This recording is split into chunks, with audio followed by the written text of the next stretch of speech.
Hello again.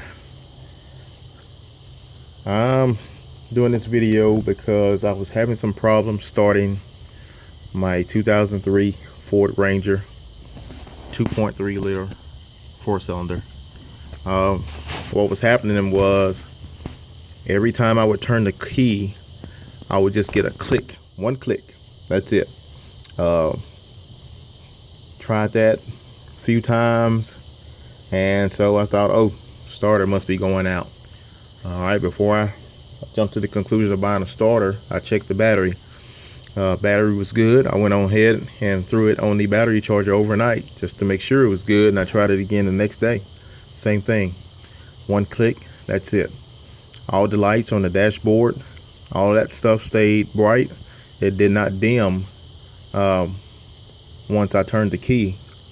So after that, I came over here to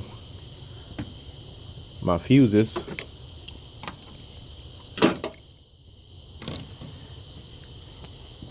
and thought it may have been my starting relay, which the starter relay is this one right here. All of these other relays are the same relay, so what I did is I swapped them around and tried it again. Still, turn the key, one click, that's it. And I believe the ignition fuse was number 30 right here, and which you can see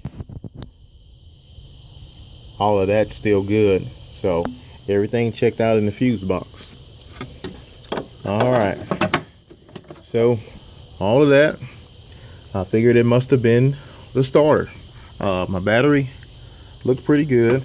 Had some small corrosion around in this area, you know, and around on the wire itself, but not the worst corrosion I've seen. I've actually cleaned it off of this truck pretty bad before, no issues.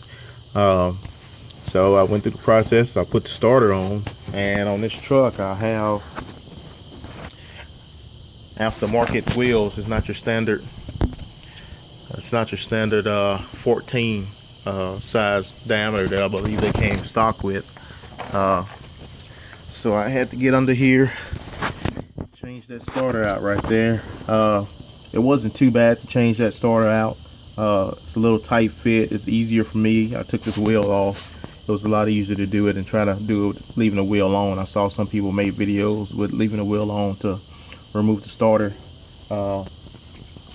It has one little flap that was up here kind of blocking all of that. You pull that flap off, get to that starter, and do it. So long story short, put a new starter on, just knew that was going to fix my problem, turned the key, one click. So now I'm puzzled. Went to calling a few buddies that work on vehicles. I'm not about for any kind of mechanic. If anything, I'm a professional parts installer. By no means calling myself a professional mechanic, but I do try to do all my own maintenance and whatever I can. Being that if I'm gonna have to pay somebody to do it anyway, I might as well try it. If I jack it up, guess what? Still gotta pay somebody. So tried that, started it, or tried to turn the key over, one click. That's all I got.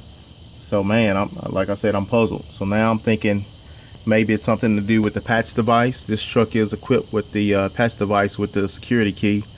I checked the manual on that, and what I got was if the light is blinking every couple seconds, then everything is as it should be, and which I got that.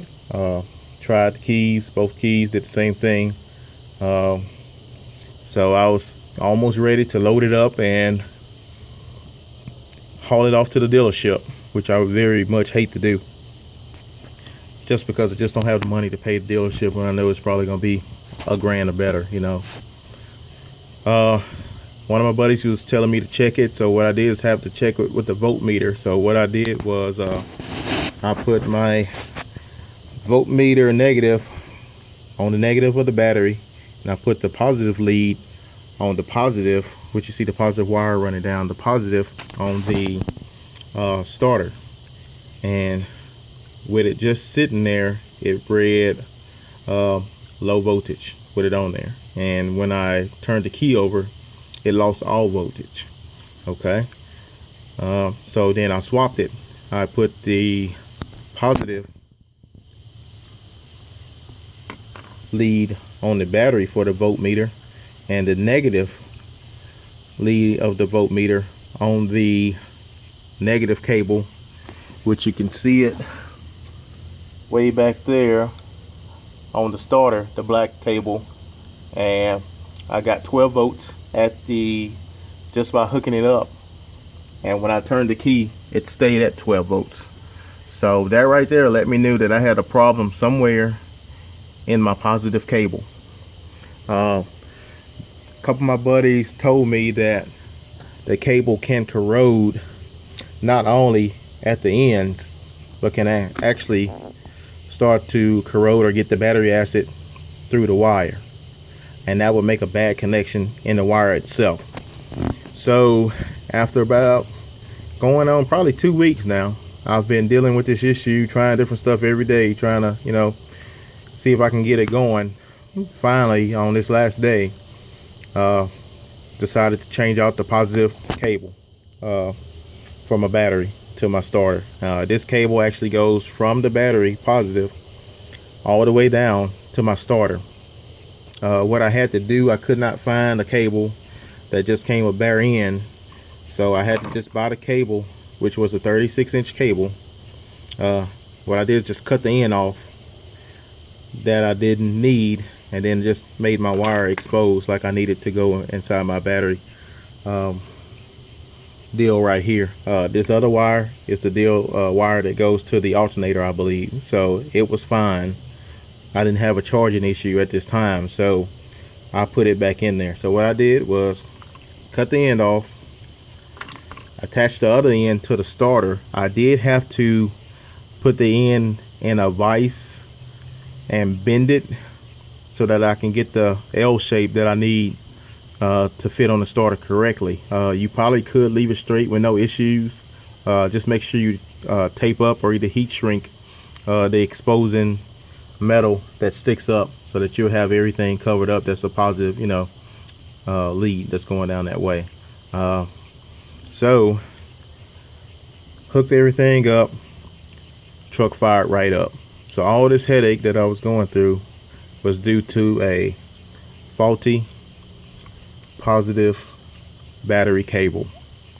So if anybody's out there dealing with that issue, I think the cable cost me 12-13 bucks at the most. It's worth trying a cable first if you're getting the same issue that I was going through, or if you have any kind of corrosion on your cable. It's worth going ahead and change it out just to see if it helps you out any. I did have the stock starter. I had it tested when I took it in for the core, and it fired right up. So starter was not my issue. Have a new starter now, because once you install it, you can't return it. So hope this helps somebody. Thanks for watching. Thumbs up if you like it. Subscribe to my channel. More videos to come as usual. Thank you.